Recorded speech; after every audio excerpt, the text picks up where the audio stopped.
So we began in January 8th with an absolutely thrilling, and I mean that, thrilling rally. We must have had over 1,000 people. When I say we, I give most of the credit to the Downstate Coalition. But we had other UUPers, over 150, come from across the state to join their sisters and brothers from downstate. We had members of PEF and CSEA join us. We had the Central Area Labor Council join us. It was amazing. We followed up with our second EOP EOC Advocacy Day, and the second outshone the first. We had EOP and EOC counselors from across the state here, busloads from campuses all over. The third unique thing about this session was the way we used our own outreach committee membership suggestion to reschedule the winter DA.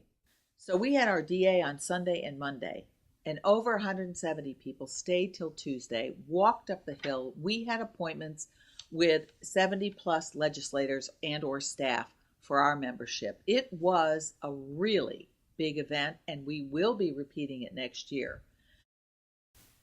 We followed that with the committee of 100. We worked with NYSET. And then our last was a combination of our second higher ed day of action, where we work with NYPIRG, PSC, the CUNY students, our community college colleagues, to present an absolutely unified front of all of public higher education in the state of New York.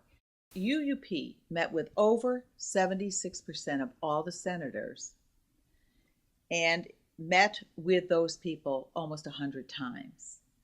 UUP met with 100% of the Senate Higher Education Committee, and they actually made 46 visits to that membership. In the Assembly, we met with almost 90% of the Higher Ed Committee. We met multiple times with the leadership as well as with other members of the committee. We also met with almost 70% of the Assembly. Now that's just in Albany. I'm astounded at how remarkably well this worked, because legislation is a department of one full-time and one temporary employee, and it would never have happened without the input of all of our membership and without that outreach committee, as well as our chapter leaders. They bring in people to do local advocacy, and they recruit people to come in these new ways to Albany. We could not reach into these chapters without their role and their participation. We've had some successes, and we still have more work to do. We can't let up, because the other side never does.